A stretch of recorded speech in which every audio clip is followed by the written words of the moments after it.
Welcome to the NABS podcast. NABS is the support organisation for those working in advertising, marketing and media. I'm your host, Louise Scody. Each week I'll be chatting with someone from our industry to find out how they support themselves and those around them through challenging times as well as the day-to-day. And it's all to help you support your own mental wellness. I can't wait to start chatting. My guest this week is Rob Beevers. Rob leads the effectiveness, marketing science, insight and data and tech strategy teams at MG OMD. With more than 2 decades of marketing experience, Rob spent the last 9 years at Omnicom, leading group-wide marketing effectiveness programs and capability initiatives. He's also played an active role in shaping industry thinking. Rob also explores emerging ideas on his Substack, where his accessible take on marketing science, behavioral strategy, and the evolving role of AI in media attracts thousands of readers and lively industry debate. Rob is an ADHDer and a proud advocate for inclusion. Rob, welcome to the NABS podcast. How are you doing today? Hi, I'm brilliant. Thanks. My face is now bright and red, so thank you for that. Look, really excited to be here. Thank you very much. So I know we're going to talk a lot about AI and neurodiversity, but let's get back to basics. Tell us about a mental wellness challenge that you're facing or that you faced. I think you're still going through it, aren't you? Yes, it's exactly that. Conscious on some of the previous podcasts, you've had people who've gone through a journey. I'm very much in the middle of mine.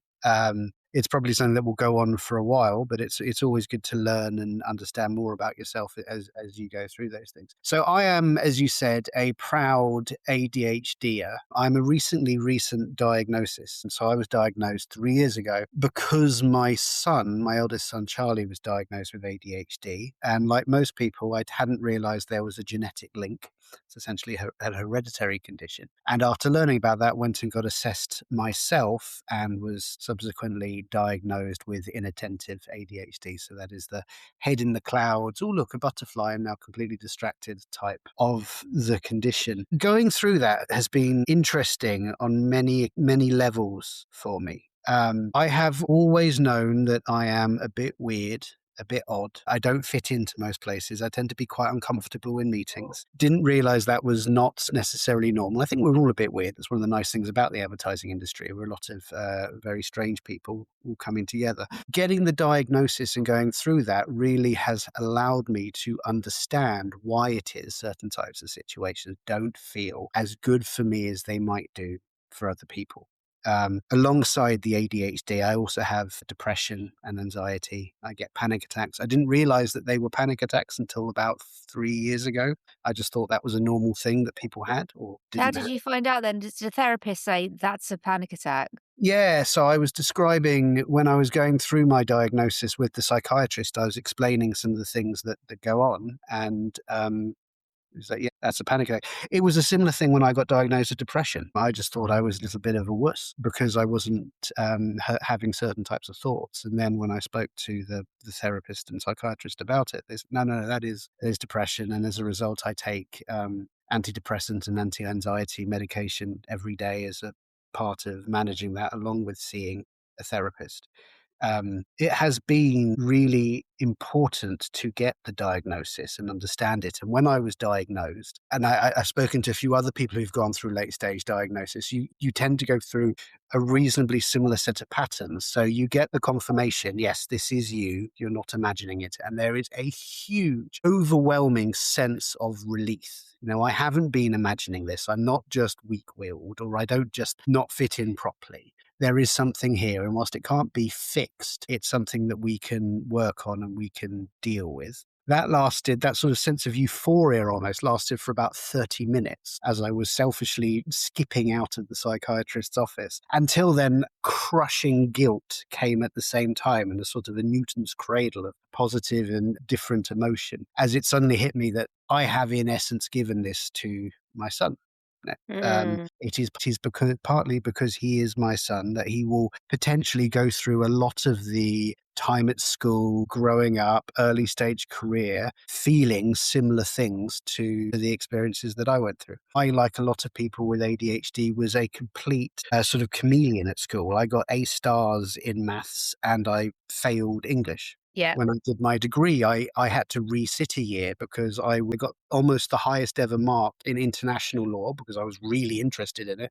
And I failed land law completely because it seemed like the most boring thing in the world. My experience is often that I am either hyperly focused or motivated or something, or about as laissez faire as you can imagine and just won't get anything done.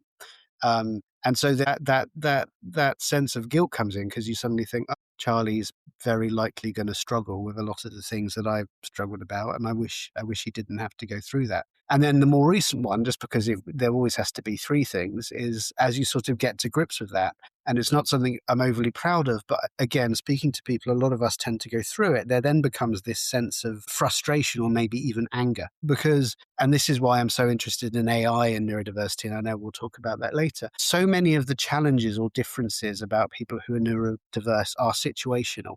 So Mm. there are too many people who have ADHD for it to be an accident. There are too many people who are autistic for it to just be a random accident. It is something that nature has essentially evolved us towards. But working life, social life, the way that we set our societies up tend to be better situated or organized for neurotypical people rather than someone with ADHD. And I think some of the challenges that we face as society are almost self-inflicted, because we set things up for a certain type of interaction, for a certain type of bias, for a certain type of default. And that can then make the experience of having ADHD or a similar condition more difficult than it necessarily needs to be. And I think we have a real opportunity over the next 5 years or so if we get ourselves together to reverse or to almost correct for some of that. I was having a really interesting chat with a guy about a month ago who's dyslexic, who spent a lot of time in China. China and Japan have pictorial rather than alphanumeric alphabets.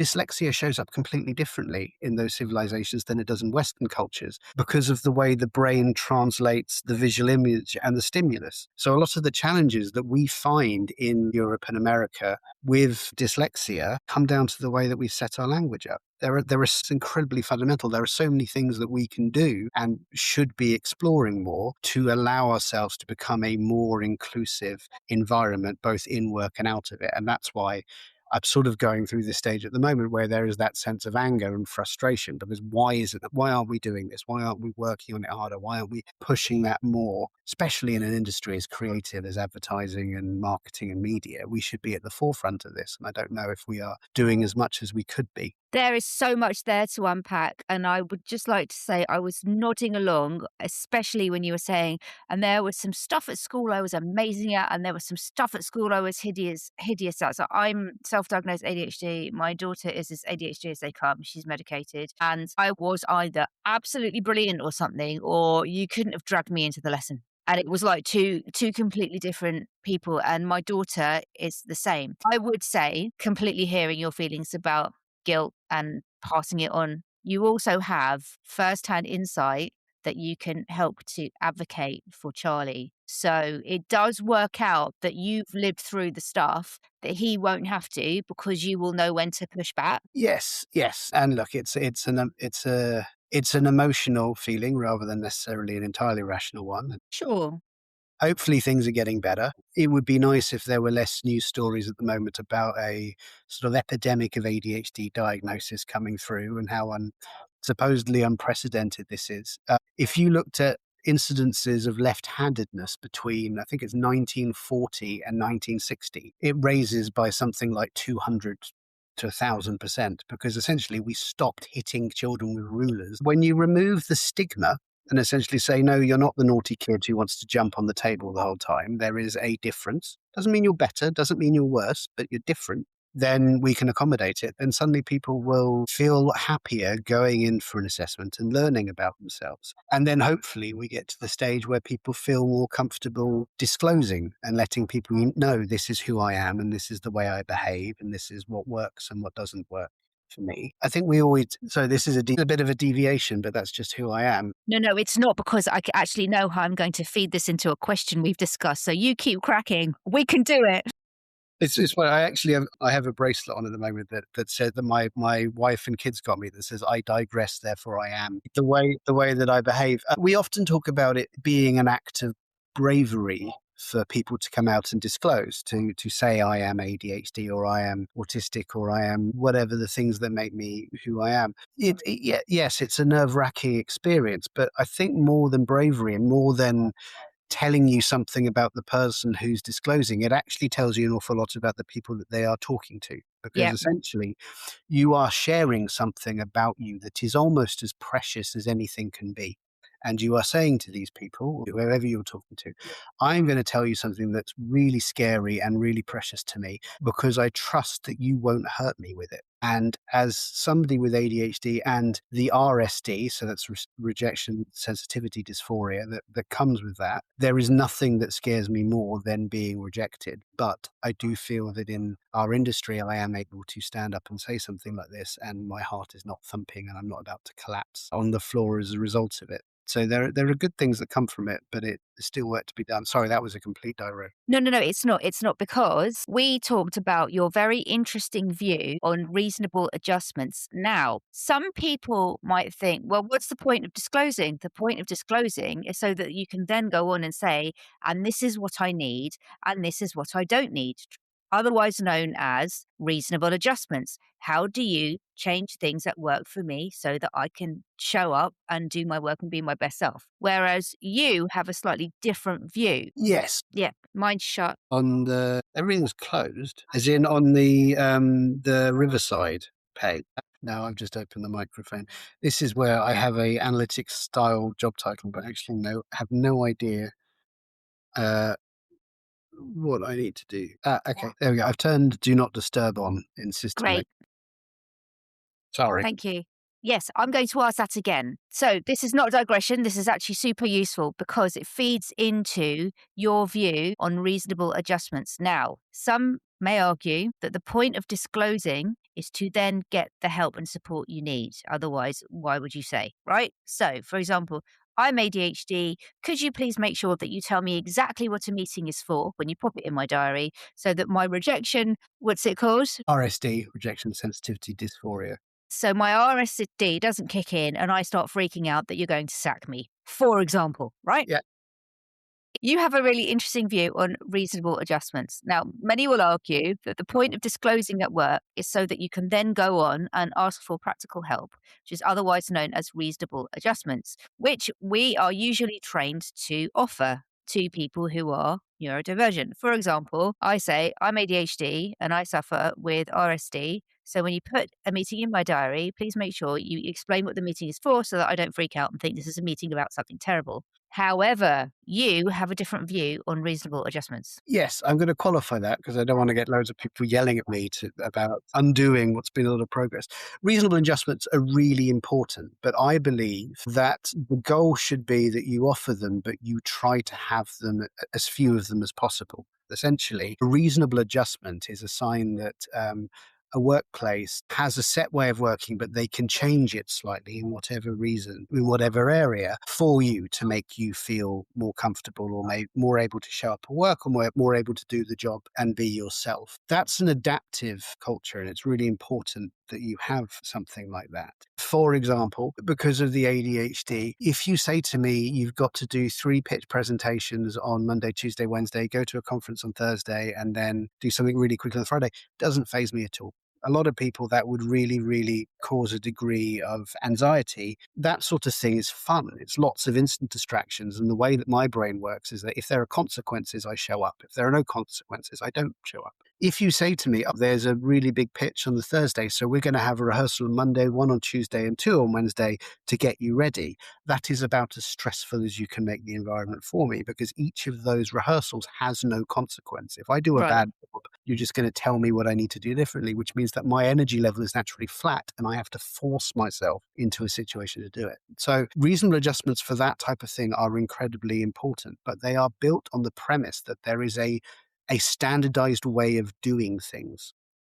Whether that's based on certain type of neurotypical examples, whether that's because offices have not changed a huge amount over the last 20, 15 years. There's lots of scientific evidence that says open plan agile offices actually decrease efficiency and output and how well people work. But we sort of read a load of things in the 80s, and now every office is designed that way because it makes it more cost efficient and we think it's doing a good job. We should offer reasonable adjustments, but we should try and have as few of them as are necessary, because if you have a workplace that adapts itself around the teams who are doing tasks, so rather than saying you are an account exec, you do these 5 things every day, you focus on the outputs of the work you're trying to deliver and say there are these 7 tasks that need to be delivered, and they could be delivered by one person or they could be delivered by 3 people in various different times and different ways. Then you can build a workplace and a work process that is already adaptive.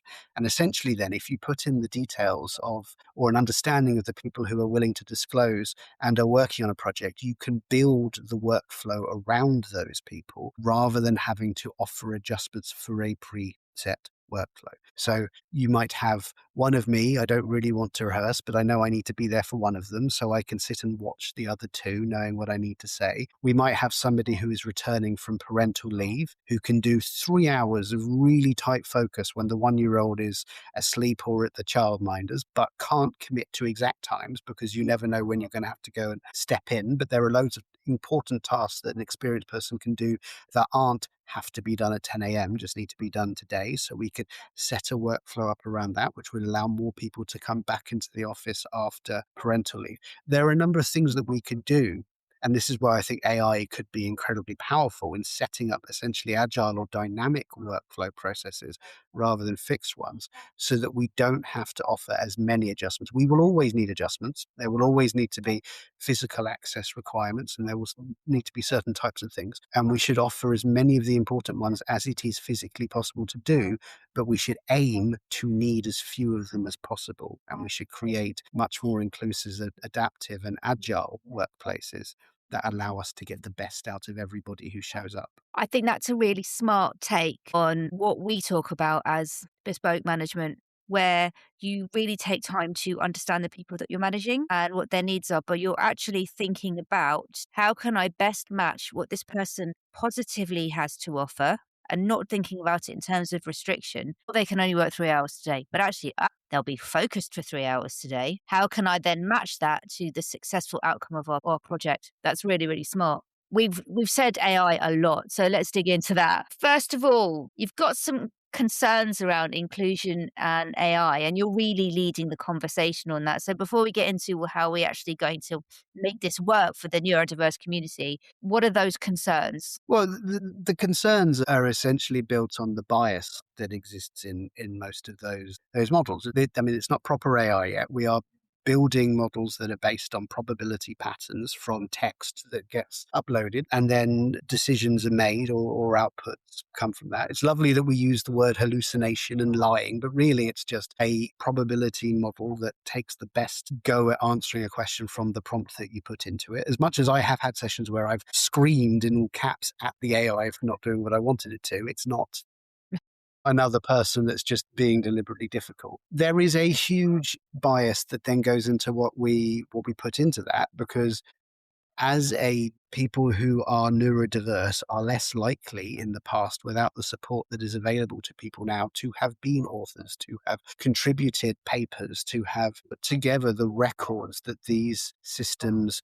rely on. It is fiction. It is a very good thing now that you will often get nuanced characters who can, without it being said, so-and-so has depression, can be identified as being somebody who is suffering from that. But if you look back at a lot of writings from earlier, is not necessarily as nuanced. So that doesn't feed through into the model as well as it could do. And one thing I'm really conscious of is that we need to create as rounded view as possible of the society that we want to be, rather than the one that we have been, in the way that you build the logic that comes into the way that we set these things up, because otherwise you will just get certain types of biases and patterns that come through. One of my favorite things to do with AI is if you ask it for a glass of wine and say, can I have it full to the brim? I tested this for a few months, but it can't do it, because there are no images of a wine glass full to the brim. If you ask it for a glass of beer or water, it can do it, but wine glasses are always half full. So it is based on patterns that it has seen before rather than creating the new. And if we don't have enough neurodiverse, or it doesn't even have to be neurodiverse, diverse voices in the data that it's assimilating, it won't come out with a equitable. Can we take a moment to reflect that your wine glass is half full and not half empty? It's lovely to have an optimist on the podcast. But when we're talking about redesign, you were talking before about your anger that society is currently operating, having been designed by a bunch of neurotypical people. And so that's why everyone else is trying the hardest to fit in. We've now, it strikes me, got an opportunity to redesign society again because AI is going to be such a fundamental part of our lives. But at the same time, there are concerns that AI may take away the jobs that some neurodivergent people are really good at. How are we going to, oh, it's a huge question, but how are we going to go about redesigning the whole society? I think one of the most interesting things about AI right now is how we're choosing to define its role. A lot of the focus is on efficiency. How do we take something that used to take 3 days and make it take 4 hours? And yes, that's useful. Every new technology goes through that sort of phase. But if we stop there, we're probably underselling what AI can actually do, because advertising isn't really an efficiency industry. We're a value creation industry. So the more interesting question isn't just how we do the same thing faster, it's how we use AI to create better outputs altogether. What would the work look like if we aimed higher? If instead of compressing time and resource, we used AI to expand what's possible, to get closer to the kind of outputs you might expect from that, far more time, far more thinking, and far more perspectives. And that shift then also changes how we think about people, because different people approach problems in very different ways. Because then what you do is you remove the idea that AI just automates a predefined notion of a worthless task or a less valuable task. And we think about the end state and the way that AI can help certain type of people to get there and essentially raise the floor and equalize for everybody. If you have Down syndrome, then working on repetitive tasks and optimizing and making the patterns perfect is incredibly rewarding, but is also a very safe system for your brain. It builds in a degree of psychological safety that you don't necessarily get. For someone with ADHD like me, that is absolutely the worst thing I could possibly be doing. I need an AI to do all of those repetitive things so that I can bounce around and think about all the fun stuff, because that's the way that my brain optimizes. If we spend too much time making things efficient, then we will default to a right way of doing things. And rather than defaulting to a right way of doing things, I want us to use AI to default to better outputs and then configure the system around the people that are doing it so that we can be more inclusive, so that if somebody is autistic, or if they have ADHD, or if they are physically impaired, or they are dyslexic or dyspraxic, or all the wonderful things that make the oddballs like us the oddballs that we are building for them rather than taking away. We are making the output of the advertising, marketing, and industry better. We are making sure that businesses recognize that more so they are willing to invest in us. And we ensure that the groundwork is in place to enable future people to enter advertising and enjoy the sort of career that I've been able to have. So I really want us to use AI to be more positive rather than just making things faster and cheaper. If we don't do anything, what can I, as a regular Adlander, what can I do to influence? I think there is a real opportunity and need for us to get better at being a little bit difficult.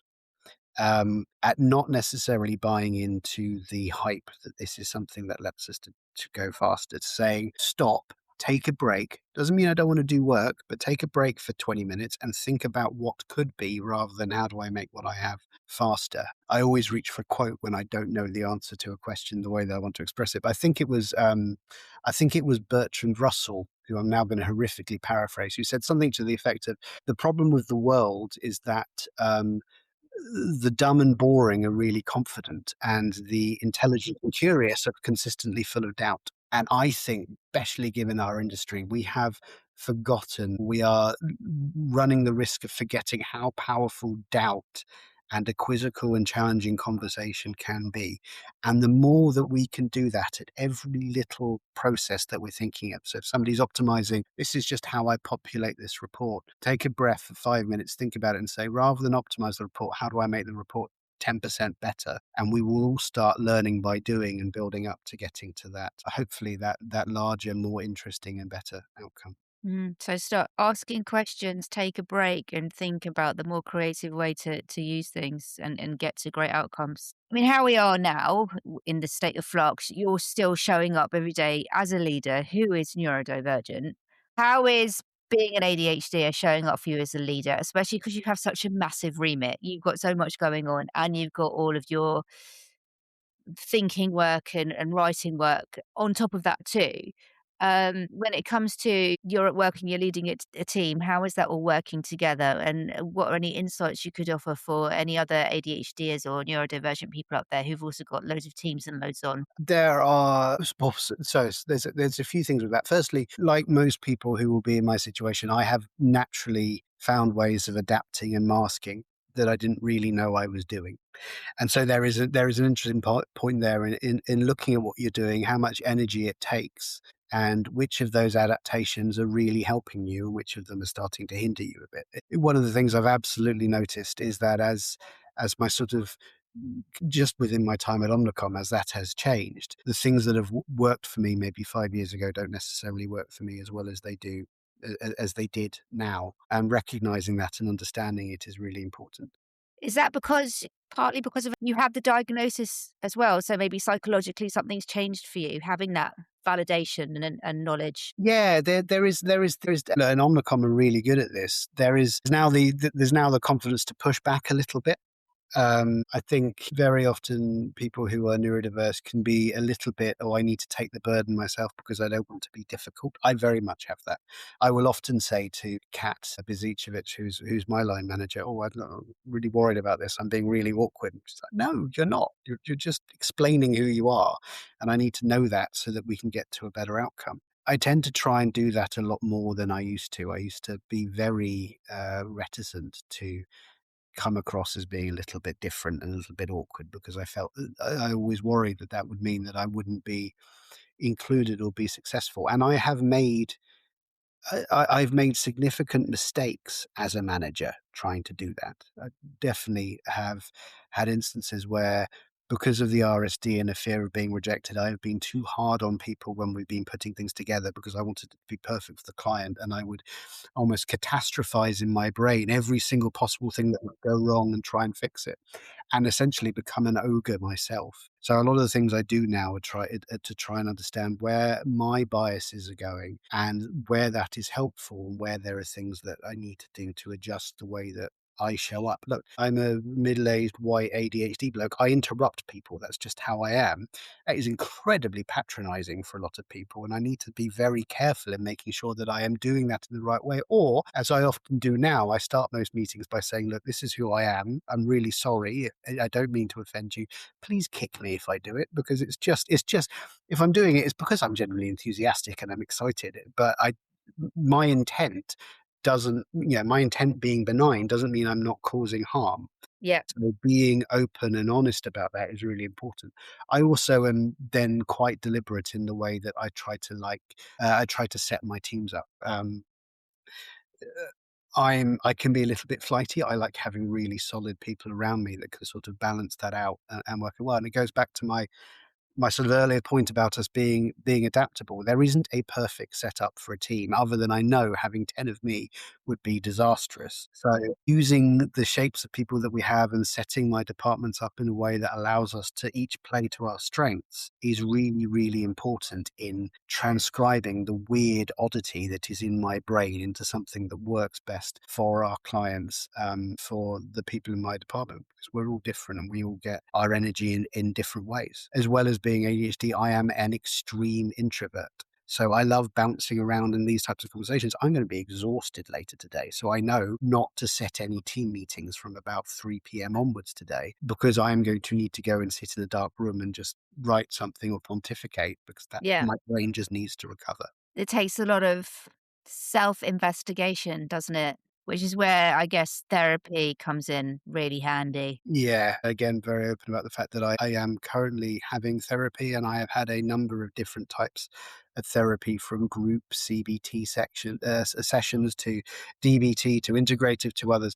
I think it's really important. It's really important to find the right balance. But the more I understand about myself, the better I then get. It's not a lovely, beautiful curve. I find something out and then I become intolerable, or things become harder, and then we work on them and we get better. And I'm sort of smiling as I'm talking about it. It can be really, really hard. It can be really tough. But what I absolutely know is that I'm in a much better place now than I was when I got diagnosed and a few years before my diagnosis.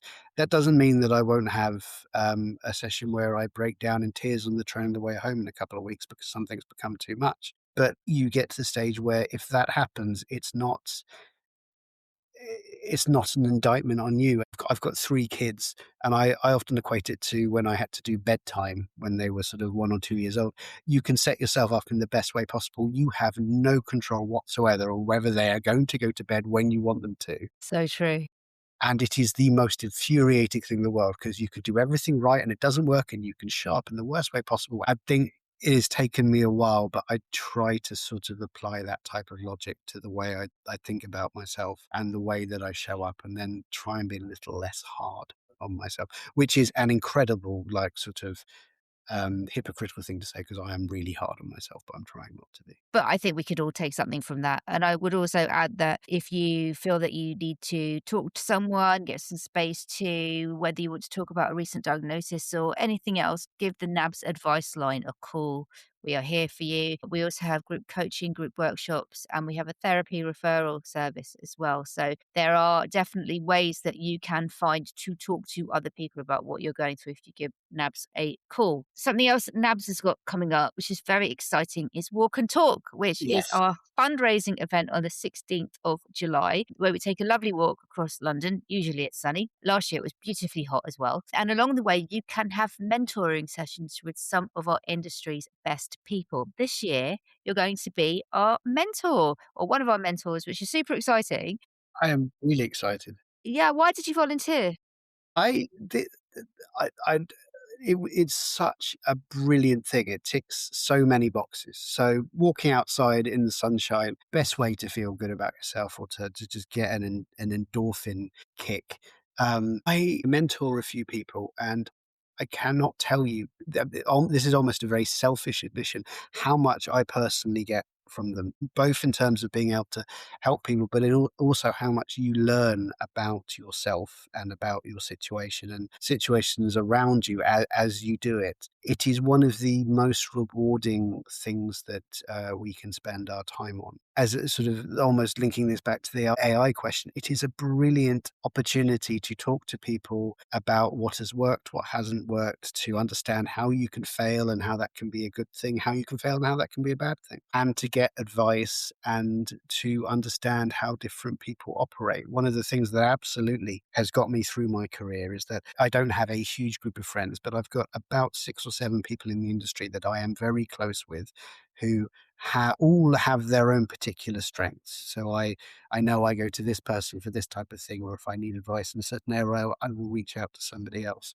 Mentoring sessions like this, whether it's somebody selfishly gleaning everything they can in my situation, or for a more junior person, are absolutely critical in making sure that the next level of talent are able to deliver what they need to deliver, because ours is a brilliant industry and one of the most important ones. And so I'm just really, really excited because it's going to be so much fun. And I guess going back to that conversation about AI, and people finding it more difficult to enter the industry, as in some quarters those entry level jobs are going, or they're harder to find. The people who do manage to get in need even more human contact, need even more learning, training, ideas, exposure to being a person in this industry. Exactly, and realizing that everybody in the industry are human. There will be people on this walk and talk with far more impressive job titles and positions than I am, but they're still just people who are doing the best they can, who are all feeling terrified about them, feeling like an imposter and don't really know what they need to do, but just have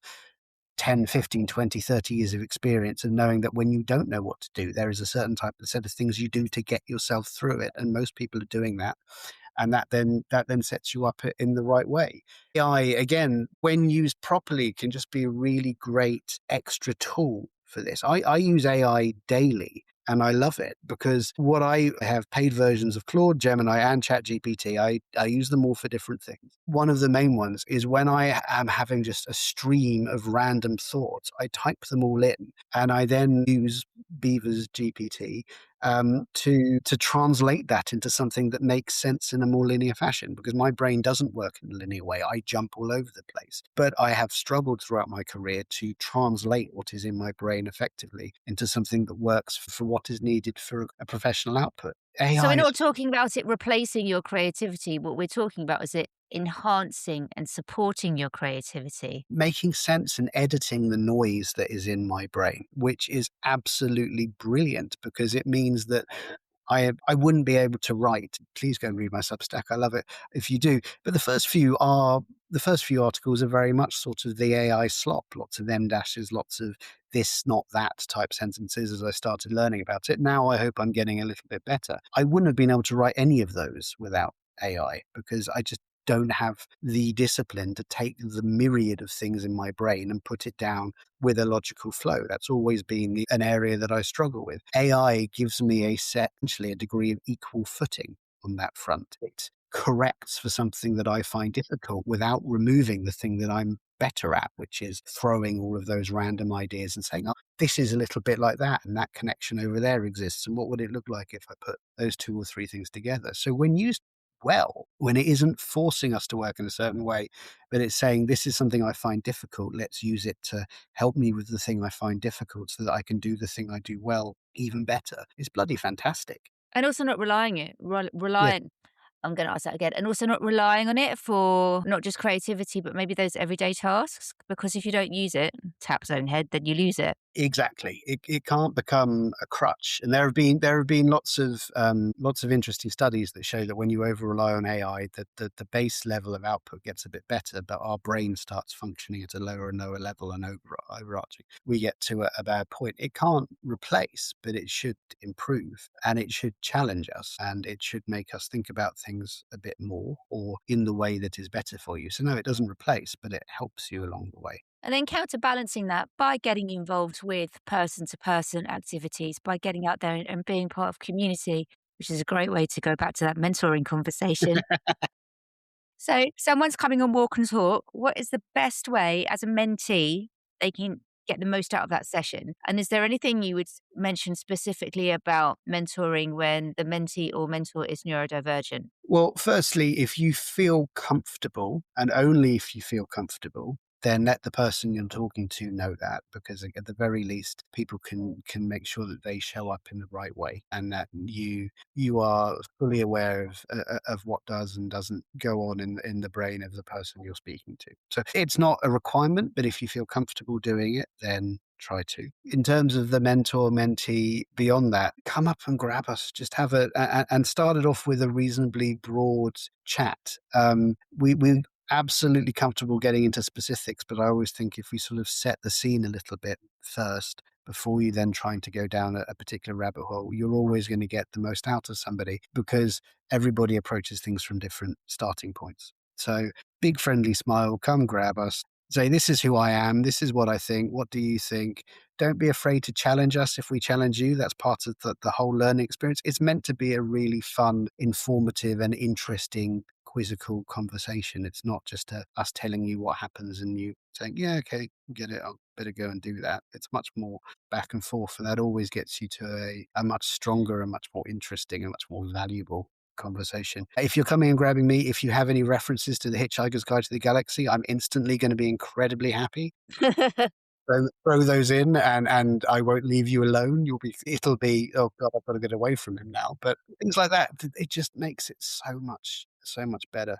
That little bit of connection integration just makes these brilliant conversations fantastic. Do I need to ask you something about you so that I learn from your experience? Or do I need to ask you something about me and maybe a question I've got about my career or a decision I'm trying to make? Or can it be either and it doesn't really matter? It doesn't really matter. I think everybody has a different thing that they will be worrying about or interested in or looking to explore. And It's really lovely talking about yourself. It gives you a nice big kick. So if that's the routine, that can be brilliant. But set the background up and give people the right amount of context so that we don't assume something that is a little bit different or in a different tack to what you really want to get under the skin of, and take it from there. And I would also say walk and talk. So there's a few of us. Don't be afraid of sort of needing a break for a few minutes and then coming back again. It doesn't have to be cracked immediately. Well, that's also a really good tip if you're neurodivergent and you just need to kind of take a step back because you're feeling a bit overwhelmed. So that is really, really great advice. So yeah, come to Walk and Talk. Get mentored by Rob. You'll have a great Definitely do time. it. He's up for a fun And quizzical conversation. yeah, and lots of other much more interesting people. Everyone's interesting. Now, how does the Adland community lift you up? I mean, I've covered a little bit of it. I love the fact that we are all genuinely a little bit odd and a little bit different, and we take ourselves seriously. It's a more interesting place where you can have spikier conversations and quieter moments. It is that weirdly odd environment that allows someone like me, well, most people are probably starting to go through or going through appraisal review season at the moment. Omnicom, like everybody else, asks for 360 feedback. One of the most common bits of feedback I tend to get from people is he is either running at 120 miles an hour and we can't keep up, or it feels like he is horizontal and asleep. No middle ground. And I love the fact that I work in an industry where I can still be successful being that bouncy and that sort of undulating between two periods rather than having to work out how to show up at a flat rate Yeah, forever. I don't think that's true of every industry. There's an awful lot we need to do. We're not where we could be, but there are huge amounts of positives, and the people and the oddness is absolutely what I enjoy. I also love the oddness. What's one thing you've learned about how to support yourself? Learning rather than learned, or I definitely haven't cracked it yet, but it is that being willing to to take a break and to be a little bit easier on myself. I am an absolute perfectionist. I am never happy with anything that I've delivered. I always want to make it better, and I will focus on the 1 or 20% that doesn't work rather than the 80 or 99 that does. And the biggest thing I've been working on, am working on, am in therapy at the moment to help with, is to try and let go of that and just say, you know what, that was good, that was okay, you got the job done, and if you need to ask for a break, ask for a break. This idea that everybody needs to be superhuman and ridiculously resilient the whole time doesn't deliver good outputs in a value creation industry like ours. And I absolutely spent the majority of my career terrified at ever showing anything that I would think of as weakness. And I still get nervous about it, but knowing that there are really good people around me who want to support me it really, really helps with that. Rob, you have been an absolute delight and so insightful. And I feel like it's okay just to spend the rest of my career being myself with my oddness because everybody else is weird too. So thank you for the reassurance. We will very much look forward to seeing you at Walk and Talk. I'm going to post everything we've spoken about today in the show notes, including that link to Rob's Substack so that you can get some more of his genius then. In the meantime, Rob, thank you so much. It's been wonderful chatting to you. And thank you. It's been really lovely. Thank you.